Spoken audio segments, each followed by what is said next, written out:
Hey everyone, this is the Three Question Show. We're back after a short break. Today we're meeting Jeril Laiju from England. Jeril studies in the University of West of England and he is an entrepreneur creator. So, Jeril, can you just say a few words about yourself, who you are, where you're from? Yeah, my name is Jeril. Live in UK, and I'm 20 right now. And I've just finished my first year in university for my undergraduate degree for accounting and finance. I live in Bristol in the United Kingdom. And for me, right now, I'm focusing on building my personal brand in LinkedIn currently and TikTok currently, and I want to build that in towards YouTube. So, Jeril, welcome to the show. Why are you sitting in a car? Because some of my cousins have come over my house and there are lots of them inside my house. So I actually came to my car here. It's not the best lighting, but about the distractions, I was Hmm. worried. So hope you're fine with it. But I guess at least the weather would be nice there, right? Today in the UK is very hot today, very, very hot. It's actually recently been very raining. Like it's a bit like India, very humid air and like very quite raining. And but today's been very sunny, so it's a good day, good mood today. How about in India? In you living in Chennai? Oh man, here it's really hot in Chennai. It's like I'm sweating. It's incredibly hot here. Okay, I'm sure we have a lot to talk about today. So let's just get started with the first Yeah. question. Let's get started. Okay. So my first question to you is about time management. What do you think is the importance of managing one's time, keeping everything as per schedule? What do you think is the importance of that? I think for the whole of my life, I've really not valued time enough. I always think, oh, money, that's the thing. You gotta work more hours to get more money. But now as I get older, I'm starting to really like find the benefits of time. Like for example, yesterday it was Sunday and I had to go to church at 9 a.m. And I think I woke up very late, and my parents was like, don't go now, just go for the 10 o'clock church instead of the 9 o'clock church. But I said, I'm very focused. Like, what am I going to do in this 1 hour? I want to be quick. I've got other things to do. So I just quickly ran to church because I think my parents don't like me to come late to church because they want me to settle down and maybe some prayers at the start and then the church will start. But I was very like strict. Like, I don't want to waste this 1 hour. What am I going to do from 9 o'clock to 10 o'clock? I'm just going to be sitting down waiting to go to the 10 o'clock church. So right now, time is very, very important. I think what I do now is like, especially starting content in LinkedIn and all of this, I've been uh, waking about 8 a.m., 8 a.m., 8:30. I don't really do much right now because I go to university. It's not open until September time. So I start off and some workout, food, and then a bit of networking as well. I see all the comments of LinkedIn and I'm sure you know Gary V. He talked about the $1.80 strategy. That's what I try to do, and just trying to like make sure my network is good. But time is like so important, and because like right now I'm thinking I've got to be very productive. I can't waste my 20s. I'm 20 right now, and time goes so fast, so fast. It's unbelievable. So you've got to make sure every single day that you're progressing further and further smallly. And for the last few months since I've started this content in LinkedIn, like really focusing on LinkedIn every single day, no matter how busy I am. Even today I got cousins, I still progress and still want to make my content every single day, posting on LinkedIn. I also got TikTok as well. So time is very short. But as long as you're progressing even a slightest every single day, then you're doing really well. That's my attitude towards time. Right. Great. Trust me, you got it right. Because, you say you're 20, and for me, it feels like I was 20 yesterday, but, I'm already heading towards the 40. So sometimes I'm like, oh, where did the 20 years just disappear? So it's very important to enjoy every minute of the time that you have, and to also plan it well. So all the best for that. So I think let's move on to the next question. So my question is this: how do you, as a person, handle criticism, or more generically, how do you think people should handle criticism? So yeah, I was back when I was 17. I was I valued the opinions of people who loved me more.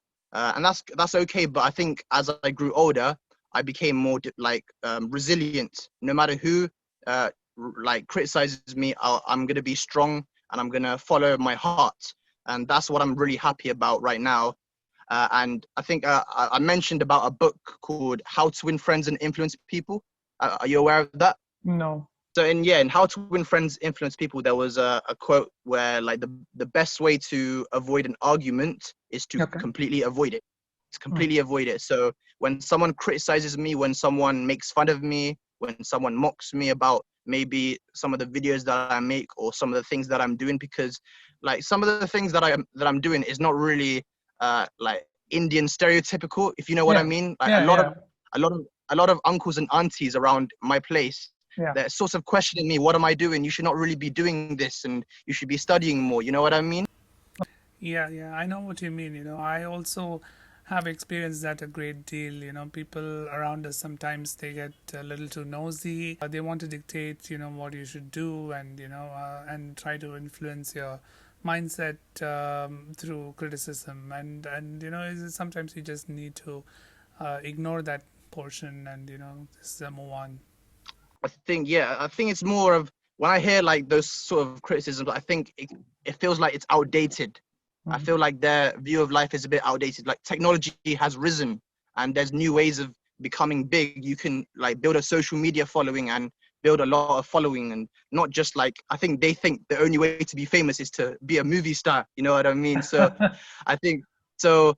Yeah, like some of the things that I do doesn't resonate with some people around me, but I think it's important to really accept that like I'm young, I can make mistakes, and the mistakes that I do right now is not going to be too big. But if I had like a family, if I had children, if I had a job, and if I make mistakes, then it could be really bad. But right now I have no responsibilities, so I can really do whatever I want, really, and nothing bad is going to happen. So I Yeah. like one big message I say to young people is just go and take risks, and not too big risks, but like go and try different things that you're not comfortable with, so like you can learn new things about yourself.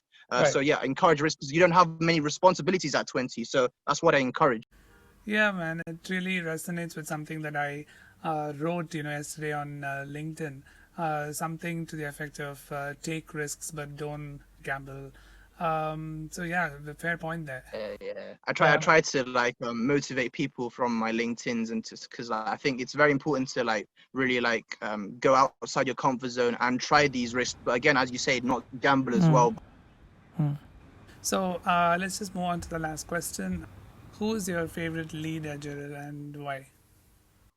Yeah, so like I've from living in the UK for all my life, the football in UK, the football in UK is very big here. So I'm a very big football fan. I watch a lot of football. One of my favorite team is Liverpool Football Club, and their manager is his name is Jurgen Klopp, and he's such an amazing leader, because usually what football clubs do when they have a problem in when they're playing, maybe their defense is bad or their attack is bad, they can't score goals, they just spend money, throw the money, and just waste it on big players, and they might do well, but it's just like too many resources, right? But what Liverpool and Jurgen Klopp, the manager, does, he nurtures the players. He approaches with patience. He trains the players a lot. He understands them. He talks to them like as a family member, and he doesn't think about money too much. He wants to build players and prepared to wait for the long run to make them into a good players, and that's what I really respect it, because it really inspires me in my journey to be whoever it is, maybe an entrepreneur myself, maybe I want to run a business one day, maybe I want to like, I think my personal really big goal is to get 1 million YouTube subscribers. When I was 15, I always wanted that. So when I look at Liverpool, my football team, and I see how they do, how patient they are, every single year they get small better. Maybe they might lose something in one year, but the next year they always try better and they always win the trophy. I always get really like inspired, because it's always a slow process in everything. You gradually improve and increase, and it's really inspiring me to be patient, because before, when I have a goal, I'm very impatient. I want to see results quickly, fast, in 2 weeks, 1 month, but it never happens like that. If you want something beautiful in life, you've got to wait for it. So that's what, when I watch my team Liverpool, when I see Jurgen Klopp manage his team and become the players. Because 4 years ago, the players weren't that good, but this manager made them into world class, amazing players. So it really inspires me. If you can wait and if you can be patient, you can do absolutely anything. Right. That's what it is. Mm. Yeah. Okay, Jeril. You can ask me a question now. I would actually really love to know how you handle criticism, because you've told like your journey. You've been to many countries and you've been told a lot of. I'm sure you've been told a lot of harsh words at you, probably. So I would love to know, because I'd love to know your perspective on handling Hmm. criticism. Okay, so my take on criticism is that criticism is something that we are not equipped to handle as human beings. When someone challenges you with criticism, it becomes more of a fight or a flight situation. I think this is the psychology behind it, and that is why, when someone criticizes us, we cannot like take it in a good way immediately, because it is against human impulse. And in order to take it, positively and try to gain something out of it, I think the best way is by practice. And you get that practice only, when you're mature enough and, you've experienced uh, that kind of criticism, and then, you've used a lot of tools and techniques to overcome. And is there someone walking by your car? Yeah. So there's a space, a car park space here, and the Uh, neighbors coming, so I had to close it. But yeah, carry on. okay, yeah. So so as I was saying, criticism again, could be positive, it could be negative, and positive criticism is always something that I welcome. But if it is something negative, and it is totally, in my opinion, if it's unfair, and I feel like people or the person is biased, especially, it really becomes a question of ignoring them, or sometimes just smiling at them and moving on. You do not have to take that as a criticism. That's worthy of notice. A recent example would be that I was in the U.S., and then I was in a public place, and then this man comes up to me, and he literally criticizes me for something, because I'm a foreigner. And the thing is, this is criticism which purely is based on bias. So what I did was just smile and walk away. I didn't even bother to answer him. You at times will learn that not every criticism is worthy of a response, and this was one of those moments. It's actually very, Um, very amazing how you reacted to that situation. You just smiled and just treated it positively. Because for me, like, I'm still young, I'm still learning, and my ego's still quite big. I still think I'm yeah, really good and big. yeah. And